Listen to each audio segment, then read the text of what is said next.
All right. Welcome back, everybody, to another episode of Big Apple Hockey. Although the big show is again going to be tomorrow, but this one is us dissecting the second round series between the New York Rangers and the Carolina Hurricanes. You notice we got three people in the box, and everybody, you're going to be excited to see that guy up there in the top right. So, first things first, I am your host, Mark Williams, and I slid down my nameplate. There it is again. And it is great to be joined by the host of the Final Buzzer, Mr. John Falkowski. Here's Johnny. And joining us today for the first time, our Hurricanes contributor, one of my longest time friends, Mr. Pete Makin. Rangers, Hurricanes in the playoffs. Who would have thought? You know, a lot of us were kind of looking at that just in general, like a few weeks ago, going, all right, the division winner, who's it going to be? Can the Rangers usurp them? I just want to say this.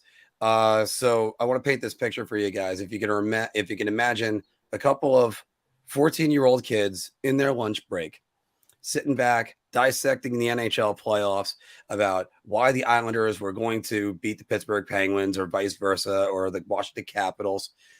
And flash forward 20 years later, Pete, welcome to the show. It's great to do this officially with you. Thank you, Mark. So what are you wearing? So we're rocking the old school today. And one of the great things about our ownership group is that we have not forgotten about our heritage. So with that in mind, we are rocking the old school Hartford Whalers jersey today because we can't do a Rangers Hurricanes preview without remembering our heritage. And bonus points for the person who can tell me who is on the back of my jersey. And his son is in the NHL. Jeff Sanders. Ding, ding, ding, ding, ding. First guess. How did we know? You said son, and as soon as I saw it was old school, because that's one of my all-time favorite jerseys, by the way. I've been trying to get hands on one of those for probably close to 10 years now. But yeah, as soon as you said son, I knew it was Sanderson. So. All right, everybody. Well, a couple things just to mention. Usually after most of the post-game shows, we're going to have either me or Philk doing it. If it's not that, we're going to do it the day after. So you can always watch the Final Buzzer with John Falkowski. And you can go to Big Apple Hockey Podcast and you can read my predictions for this series. I have it up right over here. And can the Rangers weather the Hurricanes? As well as tomorrow's show that I should be doing with Anthony. What time are you, by the way? A what? What time are you doing that, by the way? I could try to do it early. I'll see about it. Anthony usually does 1 o'clock. Okay. Yeah.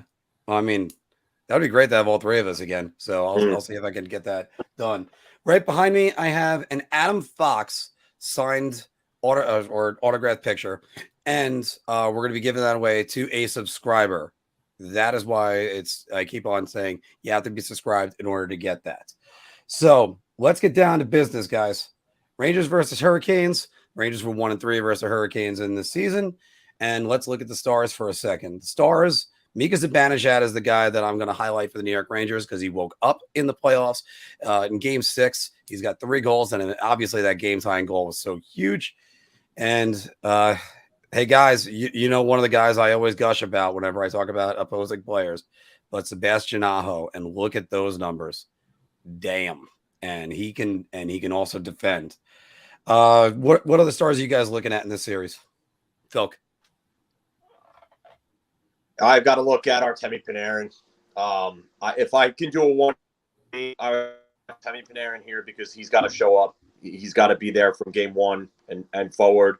But the other one I've got to look at because I'm baffled about how he had this many points in the series. But Adam Fox had 10 points in 7 games. Like how? Because everybody was looking at him for having a much maligned series defensively, and he's got 10 points. So I have to look at the two of those guys. All right. Pete, what about you? Yeah, Mark, and you had already mentioned that the contribution that we've seen from Sebastian Aho has just been tremendous. 37 goals this season, solid two-way player. A little bit cool in the first round, only had 5 points against Boston. Matchups were a little bit difficult for him, especially for the road games. The guy I do want to look at is Jacob Slavin. He has just been a stud on the back end, tied for the team lead with 8 points in the first round, 2 goals, 6 assists. He has been stellar both on the offensive and on the defensive end as well. In the Game 7 matchup against Boston, 13 times during 5-on-5 play, Boston tried to skate the puck into the zone. Only twice they were able to do it. The other 11 times the play got thwarted or they just had to dump it in. He has been a monster just on both ends. And when we look at players that contribute in a defensive way, like a defensive defenseman award, Jacob Slavin's one of the first guys that we really have to think about. So I think he and Aho are going to be big stars in this series.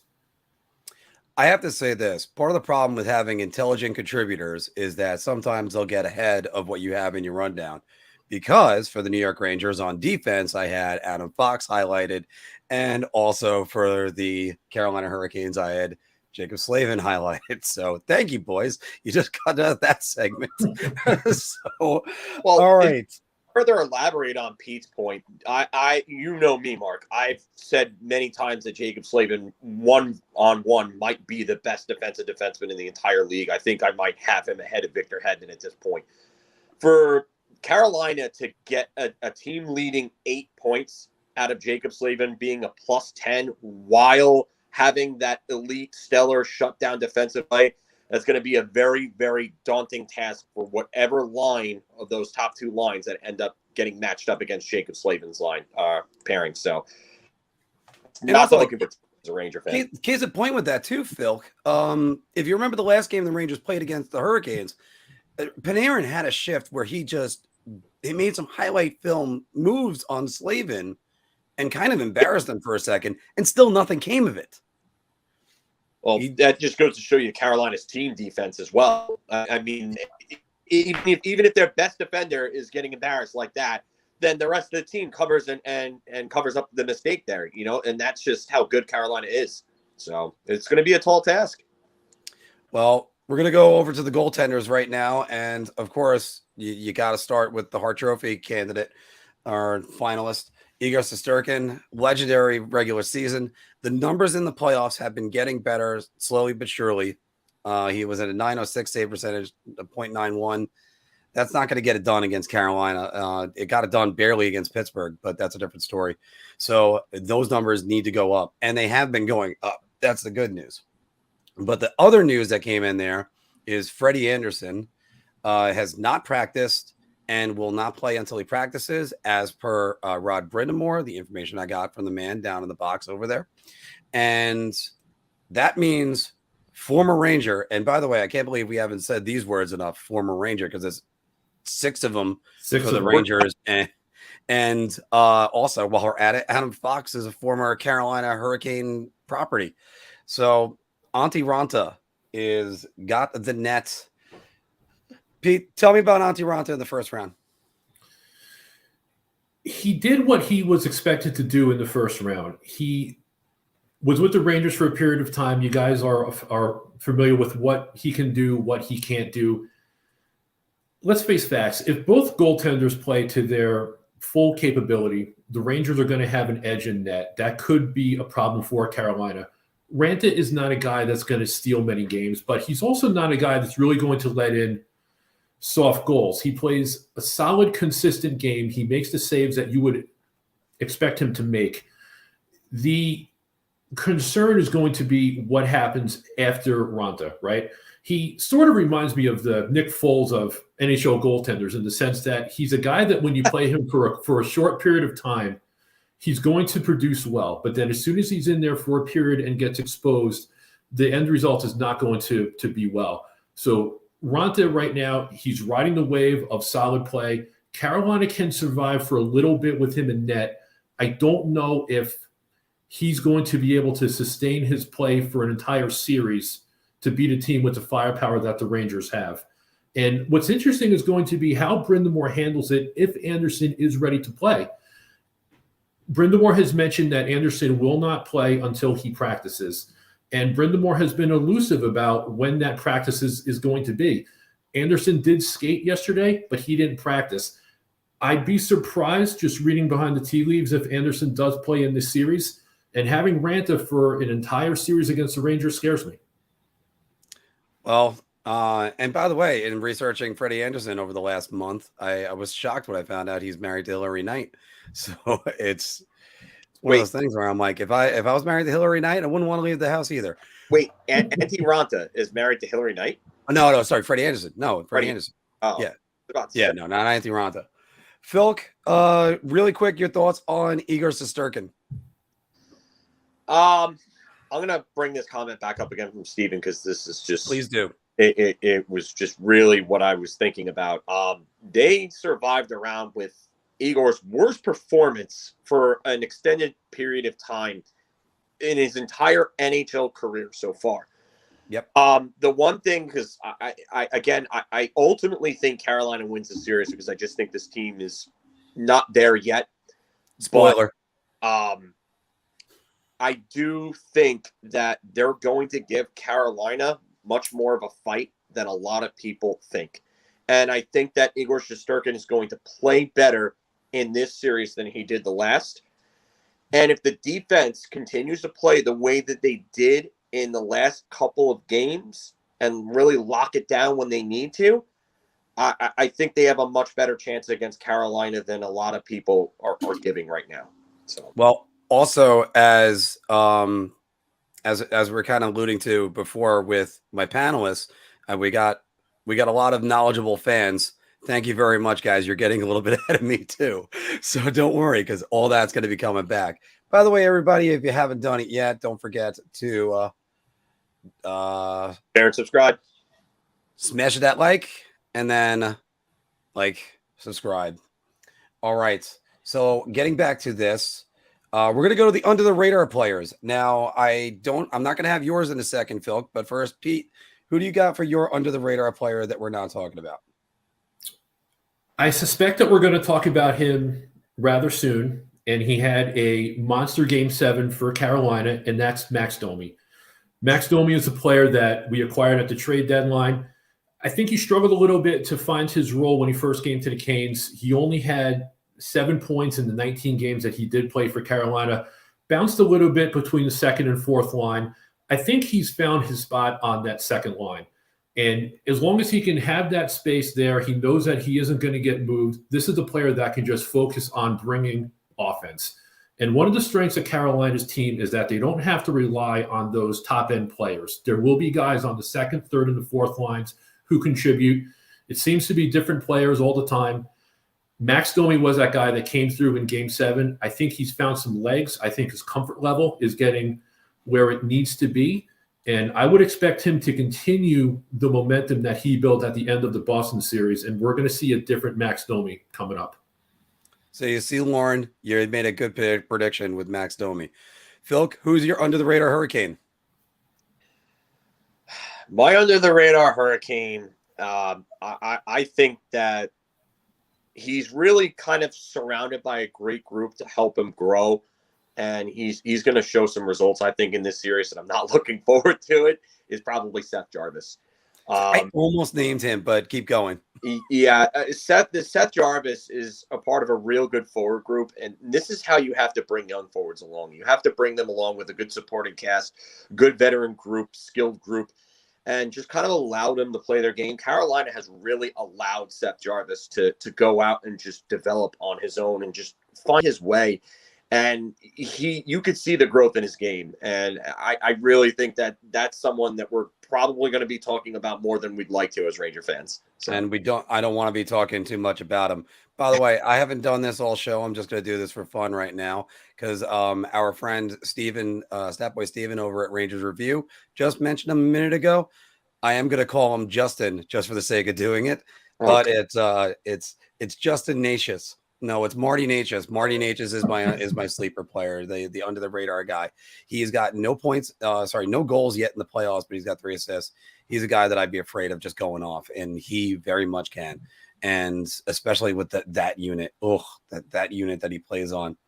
So, where's it going? Yeah, exactly. Yeah. Pete, by the way, used to have a Go Whale license plate. Yeah, I love that. I was that guy. Yeah. I'm not even gonna lie. What do you mean was? All right.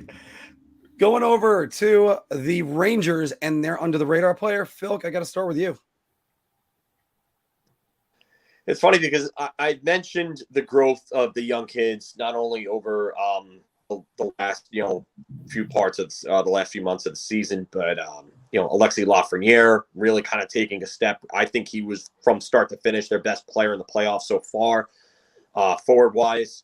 But a guy that's not getting enough love, and I think he's going to have a good series. And if we're going to need him to, is going to be Kaapo Kakko. I think that's a guy that really has to come out and just kind of make a name for himself in this next series, because depth is going to win this series. And if the Rangers bottom six, and especially that kid line, can continue to play the way they played against Pittsburgh, against Carolina, it goes a hell of a long way for them to be able to be competitive and kind of take the series to 6-7 games, maybe even possibly win it. So Kaapo Kakko, looking forward to seeing you kind of evolve here. And you actually stole mine, so I'm going to have to come up with another one while Pete's talking. And actually, I do have another one, so don't worry about that. But there are so many things Kaapo Kakko does that doesn't show up on the score sheet. So when you look at him and go, a goal and an assist, that's it. That's the big player you got. Well, when it comes to that kid, look at that shift in Game 5 for 30 seconds. He just went back and forth, and the Penguins couldn't even get the puck off his stick. So that's the thing. You talked about football before.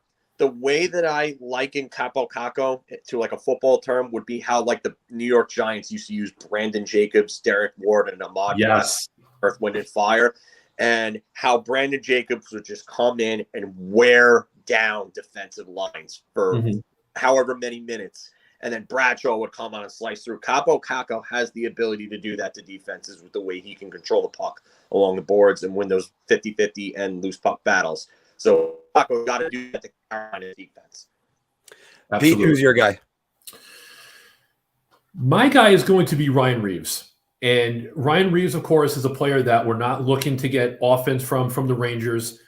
Ryan Reeves, of course, brings just such a physical, intimidating presence to the team. And as this series unfolds, we're going to notice Carolina's speed, and we're going to notice Carolina's depth. And there's a huge edge, I think, that the Hurricanes have in that regard. Where the Hurricanes are going to struggle a little bit is their physical jam and the ability to match the toughness that the Rangers are capable of presenting. That first period that the Rangers played in Game 1 against Pittsburgh, I can't remember a time in the recent past that I've seen a team commit more to physical play and take the body the way that they did. For me, that was the story of that first period, and I think it set the tone for a period of time. Carolina doesn't really have the makeup to match that. There are certain players on the team that are capable of getting into some post-whistle scrums and throwing the body around a little bit, but Ryan Reeves is that guy that can take it to another level. And if the Rangers take a decision to commit to physical play and Reeves is engaged the way that we've seen, that's going to present in a big issue for Carolina. Now, I got to come up with one on the fly for my under the radar guy because Phil stole mine. Thanks, buddy. But it's going to be Braden Schneider. And you got to look at Braden Schneider and think, if he's going to be playing the way that he has been when Patrick Nemeth has been nowhere near him, then he's likely to have a better plus minus rating. Everything has gotten better for him. He's starting to actually grow more before us. And after all, like right when he got drafted, John Davidson said, that's the defenseman that helps you win Stanley Cups. Guess what? That's what he's here for. And I like it sort of to when you get those defensive guys and the lineup just gets longer, sort of like when the Rangers got Kevin Kline. And then you could win those third pairing matchups. So hopefully that could actually help out for the Rangers. And speaking of matchups, that's exactly where we're going to be getting there. Yes, Joe, I agree with you 100% on that. I want them to be just as physical. That's a concern. And a matter of fact, if Barclay Goodrow gets back, that could really change things. Key matchup to watch. I'm going to cede to our guest first. Who do you got, Pete? So for me, it's not a specific player-on-player matchup, but it's how Rod Brindamore elects to deploy the Jordan Staal line.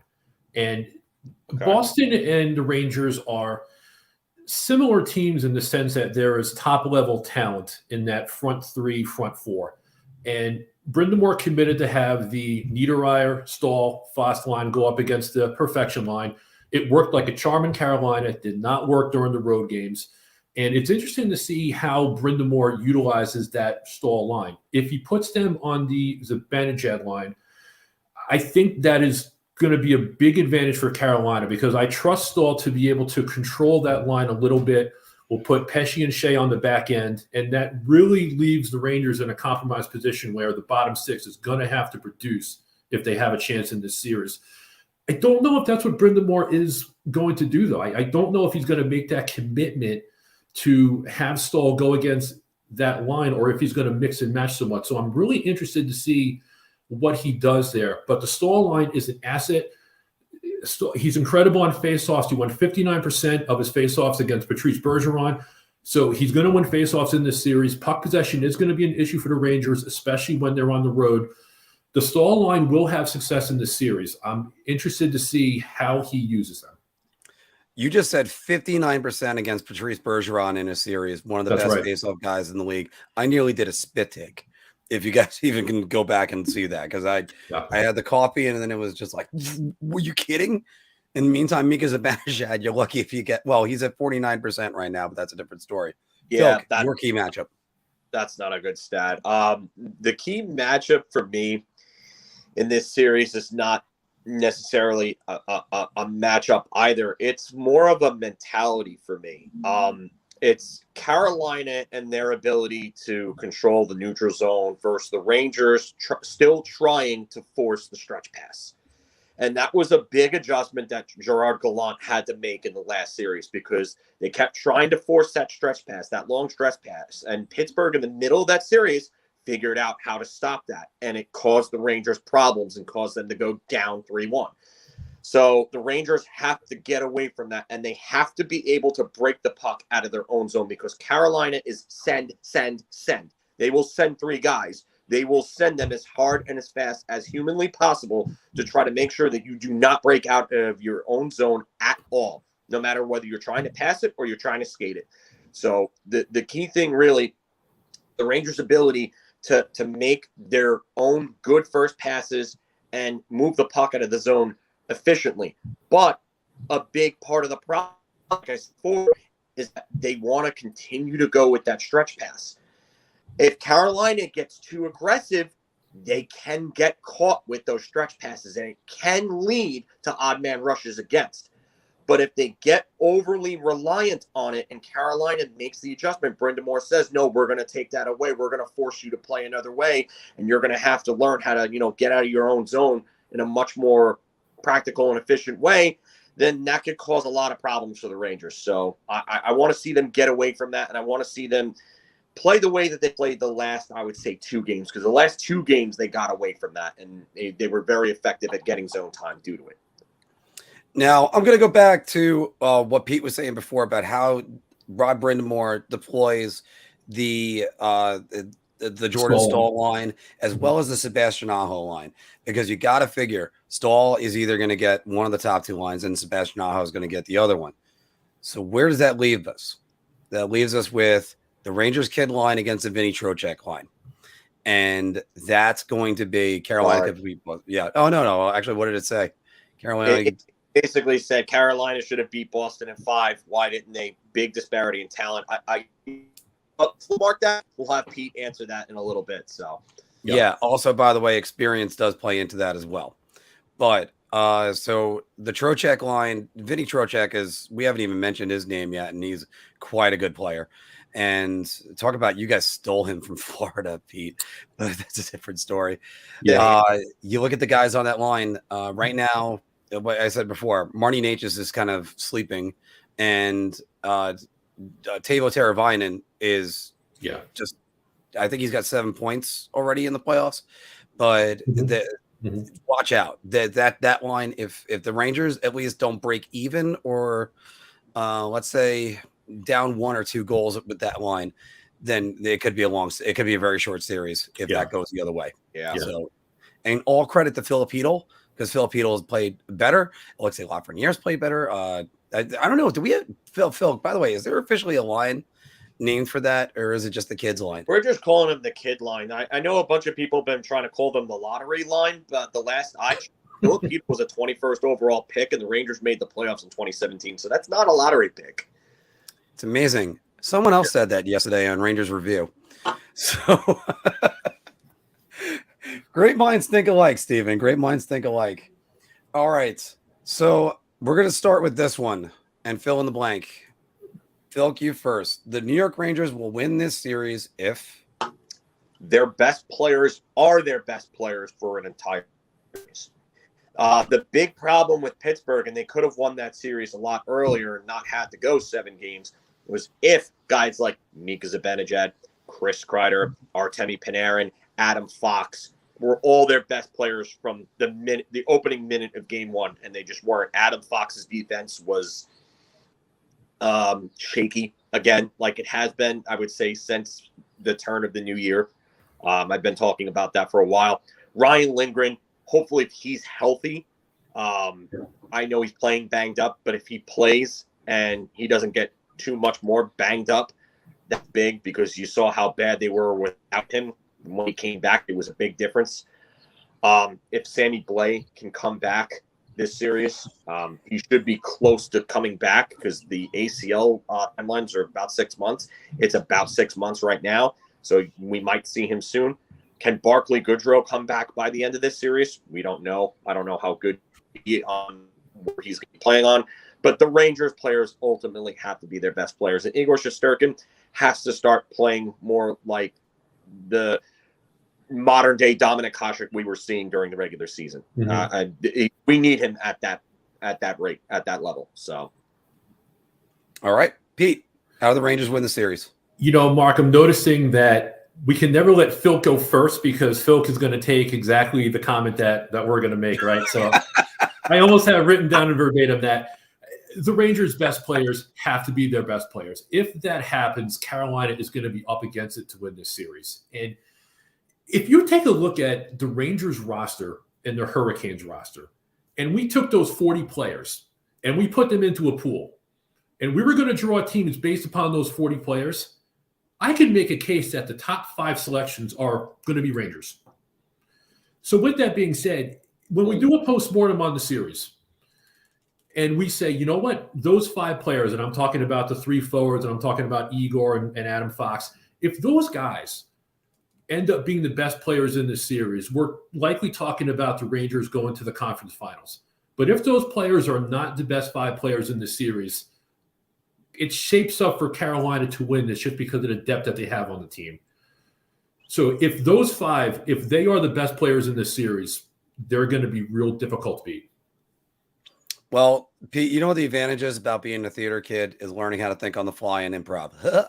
So I had that answer, but I'm going to change it up a little bit. First things first, don't get into another power play or penalty box parade, because after all, they did that with the Penguins. The Penguins had the 3rd best power play in the NHL. Who's got the number 1 power play? I forgot. Oh, sorry, penalty kill, I meant to say.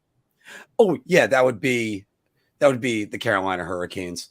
And so if Carolina wants to get aggressive with the Rangers and they know they can kill off the penalty, they'll just do that. Now, the Bruins did make them pay, and that's why the series went 7. The other thing I think about is you got to exploit the Brady Shea matchup. You got to attack him. I know Brady Shea is a better player than what Ranger fans remember him. I mean, we all think he disappeared in 2018 after game 2, and we never saw him again. But on the other hand, he does give the puck away. And by the way, that's another thing about this series. Rangers got to stop giving the pucks away. Number 1 on the Rangers in turnovers, I believe, is Artemi Panarin, and number 2 is Andrew Kopp right now. Nope, got to stop doing that. This team will feast on you, and that's just what they're going to do. Do the Rangers have more high-end talent? Yeah, but the Carolina Hurricanes boast a lot of great defensive players. And you know who else we haven't mentioned? Former New York Ranger Jesper Fast. and he's had a pretty good season. Oh, by the way, he plays with Jordan Stahl. Oh, that's going to be a fun matchup, having those two guys up against whoever star that they're going to be going up against. So, guys, and Pete, I'm going to go right back to you. The Hurricanes will win this series if... The Hurricanes will win this series if it is a 5-on-5 series. In the last 3 times that Carolina has made the playoffs, they've been eliminated by Boston twice and Tampa Bay. The kryptonite in those series has been Carolina getting undisciplined, taking penalties, and having the power plays for those high-powered offenses just kill us. And there was never any kind of recovery when that happened. Carolina must stay disciplined. They cannot let the high-end Ranger players have power plays. If you do that too often, the Rangers will burn you, and Carolina will be up against it to win this thing. If they just maintain a 5-on-5 setup, do not take the undisciplined penalties, I think the speed and the depth, especially that Hurricanes bottom 6, we're going to see that emerge the longer that this series goes. Stay out of the box, keep it 5-on-5, and I like our chances. Phil. He took my point. I what goes around comes around. So well done. Good boy, Marc. Well done. I'll definitely give you that. But I mean, I could say a couple of things here. The first thing would probably be the power plays. If Carolina's penalty kill holds up and can keep the Rangers power play off the board, because I think they're going to take penalties regardless. Aside from obviously Pittsburgh, because whatever's going on in Pittsburgh with them and how the fact they don't get called for anything these days is just ridiculous. But we've seen penalties called at an alarmingly high rate across the board playoffs this year. And I know the both of you can attest to that. It's just we are seeing calls that don't normally get called that would be regular season calls. So I think there's going to be a bunch of penalties called in this series. If Carolina's penalty kill can stop the Rangers' power play, that's a big thing. But if Carolina can also control the neutral zone, because the Rangers are a very much rush-oriented team, and that's why their 5-on-5 offense was bad as it was for a big part of the season, was their refusal to stray from generating chances off the rush and starting to generate offense from down low and winning those board battles and those 50-50 battles down low and to generate off the cycle. This Rangers team loves the rush. They've loved it since David Quinn was coaching. They still love it during Gerard Gallant. Carolina is not going to give them that. So if they can control the neutral zone, that's a big thing for me for Carolina. Huh. You guys have some pretty good answers. I'm going to say as long as it doesn't get into a any high scoring games, that'll definitely favor Carolina. They could just take care of business at home in this series. They did it in the last series.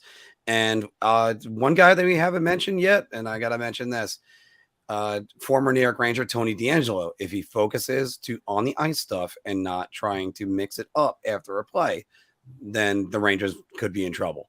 Now, if he plays just average defense, they'll be fine. But I think he's paired with Slavin, right, Pete? He sure is. Okay, so you won't have to worry about if he doesn't play any defense. Who cares? Slavin plays all the defense then. That's right.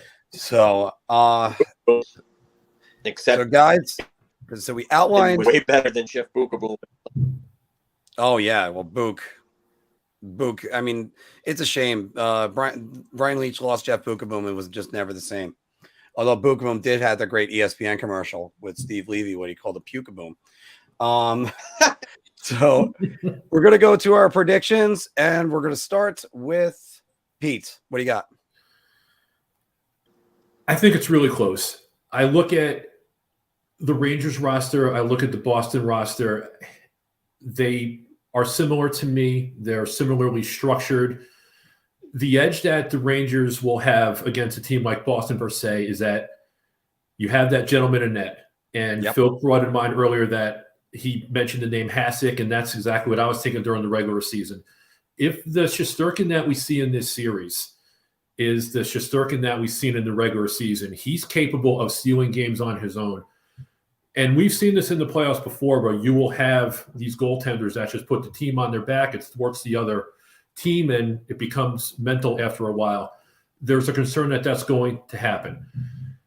At the end of the day, I think the Hurricanes are just a bit deeper They're a bit faster. And I think if Carolina can neutralize or be even with the top 6 of the Rangers, I think the bottom 6 of Carolina is going to emerge as the dominating force as the series unfolds. We've seen this so many times in the playoffs. A puck bounce here, a broken stick, a dropped helmet. I mean, shoot, anything can happen for a series to end and for it to turn. But if we don't have anything obscure like that happens, I think Carolina's depth is going to wear down the Rangers a little bit. So with that, I'm going to say the Hurricanes in 6 games to advance to the Eastern Conference Final. Philk. That was my pick. 6 games exactly. I think that ultimately, like Pete said, it's the bottom 6 depth that does it for me. It's the experience also that does it for me. Like, this group is a bit more experienced in the playoffs. I think they're also better built for the playoffs right now. They play a more rough and tumble game than the Rangers would like to. But if the Rangers can change that, they can change it. But I will say this. That comment before, I'm going to bring this up right now just because Okay. I'll have Pete answer this after I address it. But Carolina should have beaten Boston in 5. I had Carolina beating Boston in 5. And there was a big disparity in talent. There was a big disparity in depth. But Boston, and they have a good defensive group. Hampus Lindholm and Charlie McAvoy is one of the best defensive pairings in the entire NHL right now. But they should have beaten them in more. And you could say the same thing for the Rangers in Pittsburgh. The Rangers should have beaten Pittsburgh in 5 or 6. But I think the Rangers can only go up from where they played the last series. I think they can only get better. Like, I don't think you can play like worse than the way that they played. They shot themselves in the foot for a lot of that series. Carolina played a good series. And even though they did kind of take too many penalties, I still think that they're going to play to that level in this series.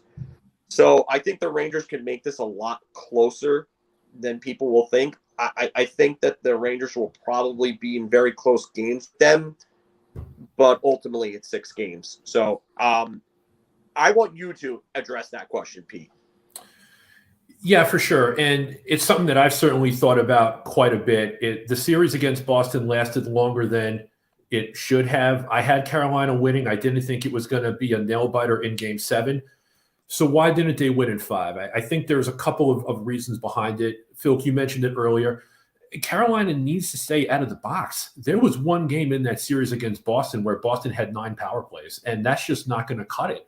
When you let those players on the ice, arguably the best line in the NHL, on their home ice, you're sticking your head into the lion's mouth. You can't do that, and especially against a team like the Rangers that have similar top-end players, that's just not going to fly. So that's one of the reasons why Carolina couldn't put it away sooner. And another trend that emerged in that series is Carolina wasn't able to get the matchups that they wanted to have. And more so than other series in recent memory, the home ice advantage became obvious to Carolina in the sense that they were able to put the stall line on the ice.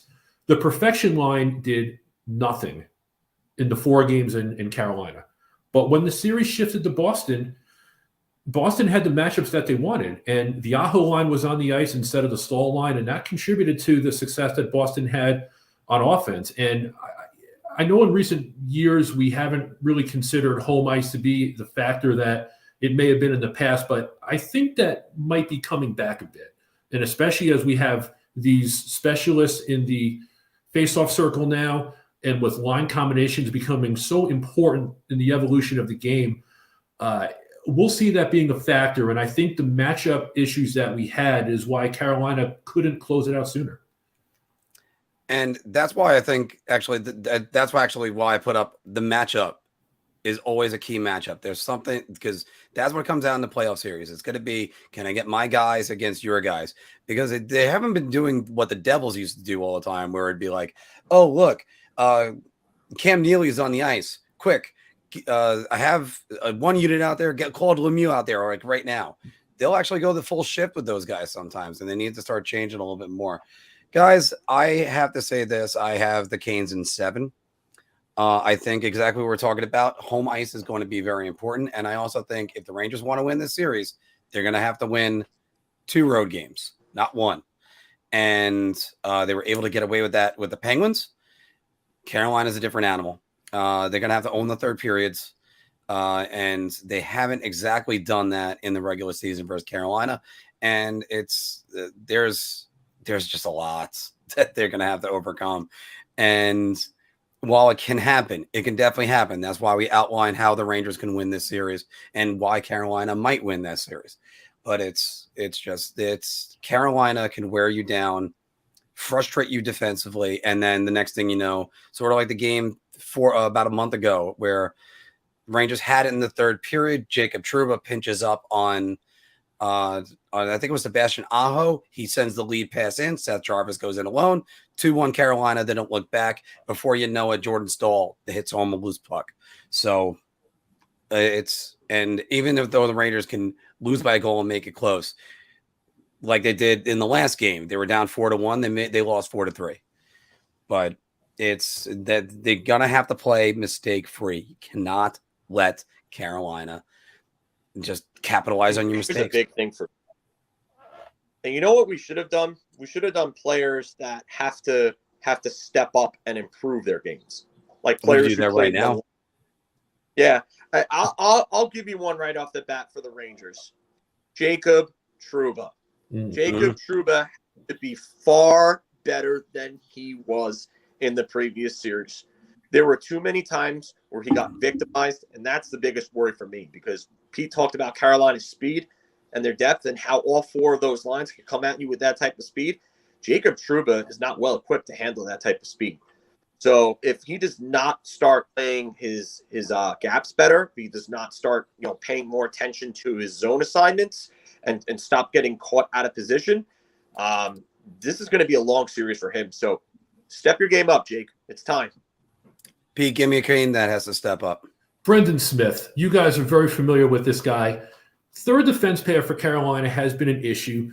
Over the last couple months of the regular season, the Hurricanes were rotating Ian Cole, Ethan Bear, and Brendan Smith. 2 of those guys would play every game. The third would be a healthy scratch.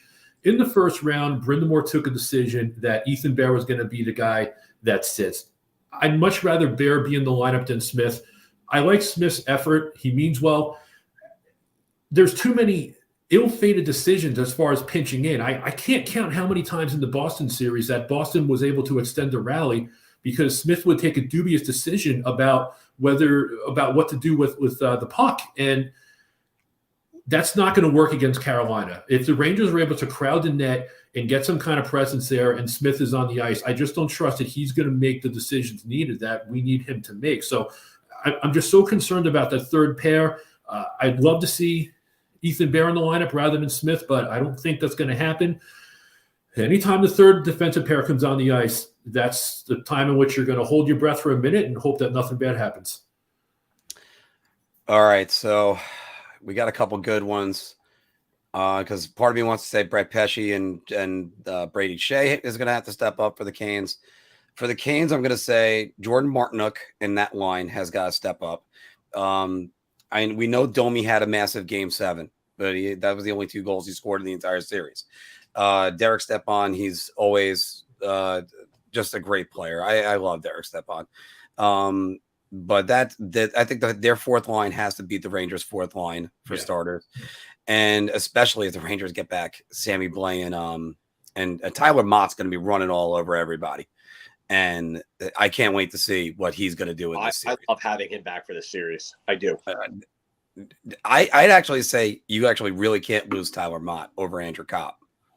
But that's just me. So, guys, so what do you think about our predictions? You've been listening to us for about half an hour, actually 40 minutes. So now we're going to start listening to you guys. We'll start getting to the comments. And I haven't even gotten to any of these. Marc, I want to circle back onto something you mentioned earlier. We just had a discussion about the Hurricanes' fourth line and the production that we might or might not get from them. Yeah. I'm interested to see how the lines are going to shake out tomorrow. Max Domi has been a guy that has rotated between the second and the fourth line. In Game 7 against Boston, he was paired with Trocheck and Teravainen on the second line. We saw how we saw how potent they were. So with that fourth line, we don't necessarily know who's going to be on it. Marty Natchez should probably be on the line. We will have Kotkaniemi centering that line. And as far as Jordan Martinook goes, he's been injured. He didn't play the last 4 games of the series. He did practice with the team yesterday. I'm optimistic he's going to be in the lineup. So if we see Domi on the second line and we have that fourth line with Kotkaniemi, Natchez, Martinook, I think that's the best lineup that we can put out there. Wonder how many times Sam Rosen would call him Joe Pesci as well, by the way. We know at some point. Well, Justin Pesci also. Sam's done once before. I think I could almost get a quick description of Patrick Nemeth's game. No, all right, I can't fart it out. So it's just if he doesn't play and this team actually keeps Braun and Schneider together, or Zach Jones somehow steps into the lineup, they're going to be so much better off without having Patrick Nemeth in the lineup. Because I talked about Jacob Trouba being bad. Patrick Nemeth is a special level of bad that shouldn't be on NHL ice. Like, I feel like I'm literally watching a dumpster on fire rolling around on ice every time Patrick Nemeth is on there. So he can't play. Actually, you know something? There's something we didn't do to start this, and we've done this for a lot of our preview shows. But first, I do have to say this: 79% of people are saying that the New York Rangers are going to win this series, and only 21% for the Carolina Hurricanes. Phil, I'm going to highlight you. I want you to give me your best just wrestling smack talk. Oh my god! And I want you to give it. Just go ahead and give it. Tell me what the New York Rangers are going to do in this series to Carolina. God. Carolina, you have ventured into the Valley of the Dead, and now you take on the New York Rangers. And the Undertaker says that at the end of this series, you will rest in peace.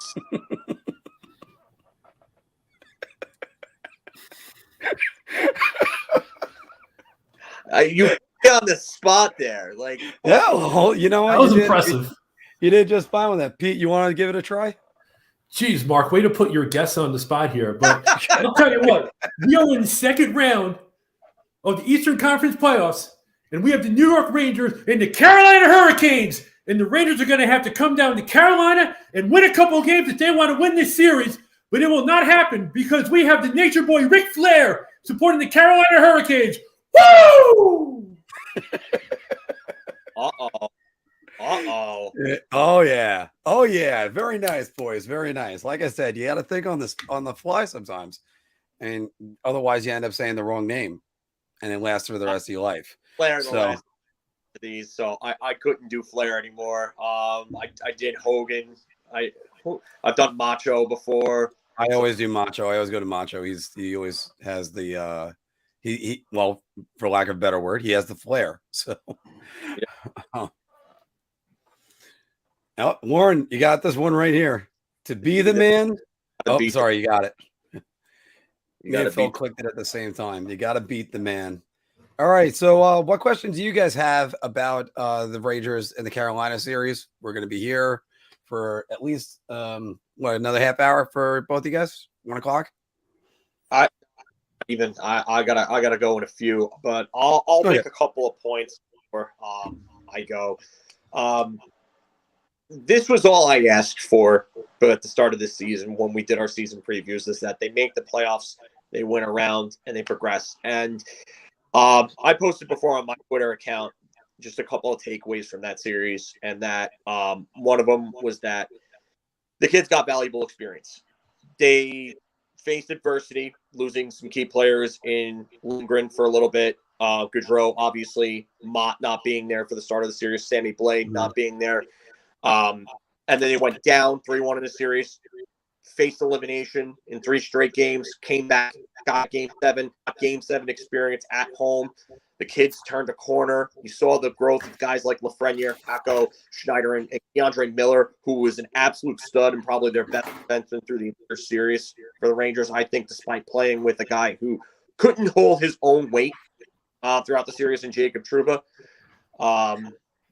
This was great for them. So what happens, it was a step in the right direction, but let's go out there and give this Carolina team hell, and let's see if we can get on to that next round. So, because in 2014, I didn't think they were beating Pittsburgh, but what happened? They came together, they galvanized, and they ended up going to the Stanley Cup Finals. So they beat Carolina. I think they could beat just about anybody. I don't know where to go with that right now. That's what I have to say. I'm still looking at the Sammy Blais injury right now because I'm trying to get some news on him.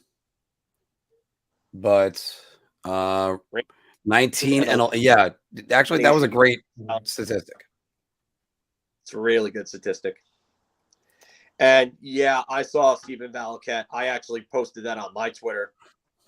Valiquette is truly one of the Ranger fans, and I think that's part of the reason why he's beloved by this fan base. Is not only does he bring in the analytics, but he knows how to, and that's the biggest thing for me. Like, analytics are helpful to a point, but when you have these guys going around making these clown show level takes based off of a bunch of charts that they've done no such sort of research into, this is or any context. So when learn how to stray the line between the analytics and the eye test, it endears him to me more. And I think just that and the fan aspect of him, that's why he's loved by this fan base.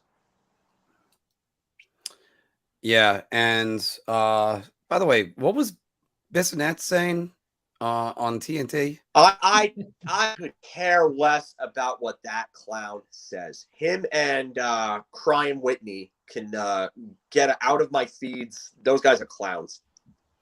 And Valley is a Rangers fan. Don't care what he has to say. Valley is great. I got to tell you, Valley is great. And Valley is just a true gentleman, really tall. And when I say really tall, I got a picture. 6'5", 6'6". Yeah, 6'5". He's like 6'6". He is. I didn't even make his shoulder, and I'm 5'8". So yeah, he's 6, legit 6'6". I've actually ran into him outside the Garden once, and I talked with him for a little bit. He is just huge. I mean, not all of us can have the hotline Steven has, so that Valiquette will call Statboy Steven right away. Just be like, wait, I need this. Yeah. Tara making fun of him was absolutely hilarious. I love Tara. I do. She's great. Yeah, Tara's great too. I mentioned it on I made a comment on Rangers Review yesterday. It's great that we have this great YouTube community. I always heard about it, but it is true.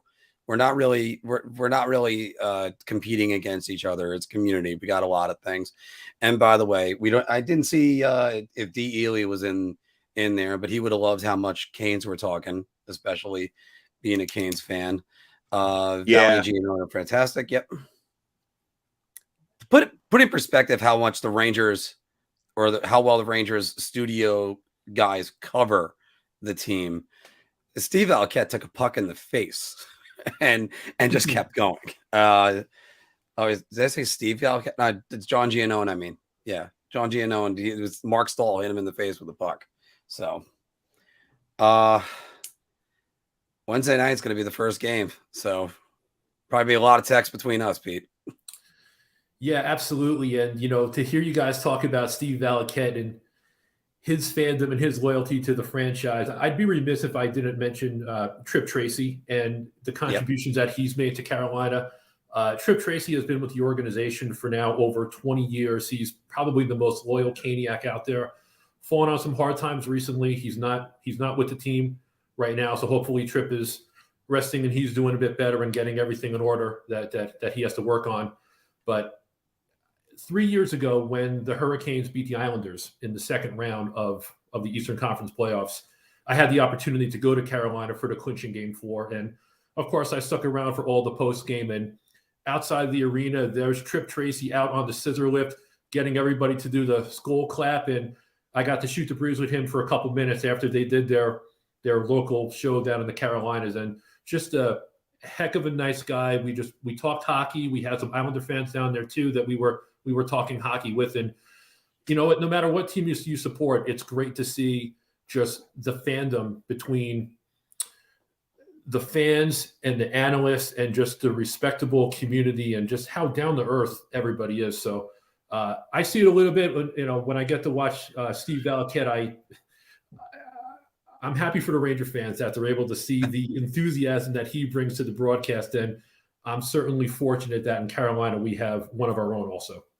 And then before that, you also had John Forsland, who was your play-by-play guy, right? He was, yeah. I mean, there's a lot of those good guys that are right there. And I'm just You gonna look back to the Hartford days, Marc. Yeah, I mean, the Hartford. Whenever I think about the Hartford Whalers, I always think about the story when Brendan Shanahan was traded for Chris Pronger, and Chris Pronger showed up overweight, and Keenan's just staring at him saying, you know who I traded for you. But but yeah, we need to get some. There will be a Justin Huberdeau shirt eventually one of these days, and people are going to understand what that joke is.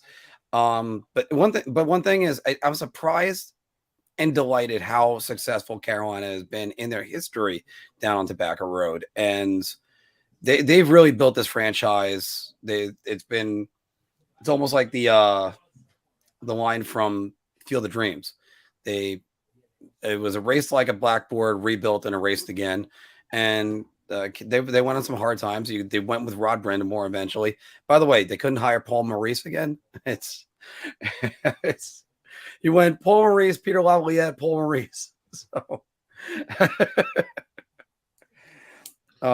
yeah, and Marc, and if you think about where the Hurricanes organization is now, it's probably one of the more healthier franchises in the NHL. It's a wonderful home ice advantage. It's a great place to play. It wasn't always like that. And at the end of the 96-97 season, when the Whalers moved to Carolina, there were many Whaler fans that were not supportive of that move. Obviously, I was one of them, of course, but you had about half of the fan base said that, you know what, we're never going to support this franchise again, and we hope they crash and burn. And then you have the other half of the fan base that said, you know what, we're hockey fans, we love the players, we're going to support these guys. And I'm one of those guys that I love hockey. I need a team to support, and I'm going to support these guys. And there's been a lot of lean years in Carolina. You know, before this 4-year playoff run, it was 10 consecutive years of not making the playoffs. So this is appreciated now that this team is good, the franchise is healthy, and you just want it to stay that way. But then you also got one of your wishes when eventually, because it took, let's see, 2006, they were there. I think it was their 7th season, if you include the lockout and take away that one. Yeah, 97-98 was the first year down there. Yeah, so 98. So yeah, it was their 7th season there where they won the Stanley Cup. And the connective tissue, the last remaining, I believe Hartford Whaler. Well, first off, the last remaining Hartford Whaler that was in the NHL is J.S. Jaguar. But you got Glenn Wesley, and Philka's back now. And Glenn Wesley winning a Stanley Cup, which was always a good thing. So you got that connective tissue of the guy who was so long in Hartford and such a great player for them. And then they win a cup for him in 2006, erasing that memory of him hitting the crossbar in 1990 with the Boston Bruins. So, yeah. No, I just wanted to, I'm not gonna get out of here. So I just wanted to say goodbye to everybody. And it was good to be on with the both of you doing this. This was actually really fun. So Pete, I'm so glad last minute that you came on, and that you stole a lot of my predictions and players that I wrote down. I'm glad for the invite. You know, Marc, you mentioned us going back to high school, right? So for 25 years, we've been talking hockey, and we've never talked about a Rangers/Whalers/Hurricanes playoff series. And for it to finally be here, I'm glad that we have this platform, and I'm glad that we have our great community, and everybody can celebrate what's probably going to be a really awesome series. Well, Josh and Yeah, Will would be very happy when they see these highlights. But definitely, Pete, get on more often, man. Definitely like Yeah, having appreciate you it. on. yeah, well, that's why he was one of the first guys that I brought in. So, and we are trying to establish more of a network of bloggers and a lot of things just to get this all going. So, I have to hop this, on because I've seen him say it before, but it'll never not be funny.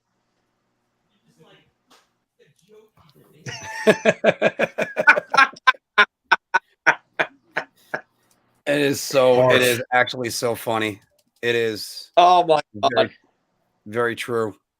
And So, Phil, I know you have to cut out soon. So, what do you do if you're Toronto? Oh my God. What do you do? What do I do? I try to go and see what the market is for Josh Gibson. Yeah, for John Gibson. Sorry, wow, I said John Gibson. And at least it wasn't I pulled the Justin. mark there. Yeah, Change We the got sport. too much stuff up here. Yeah, but I go test the market on John Gibson, and I see what it costs. I have a feeling that William Nylander is going to be the sacrificial lamb. Yep. Al Dubas should probably be the one gone, but I realistically think it's going to be Nylander, and that image of him slowing up and not going into a corner to avoid getting hit is probably going to be the one that's going to be ingrained in their front office's mind. Why it's going to happen that way, I think. I would go after Gibson. They need a goaltender. You can't win with Jack Campbell. You can't win with the other guys that they've had over the years. So go get Gibson. See if Anaheim is willing to give him up and what the price is going to be, because goaltending markets are so volatile. You never know if it's going to be here or if it's going to cost. That's what I would do. Can they actually afford to keep Giordano?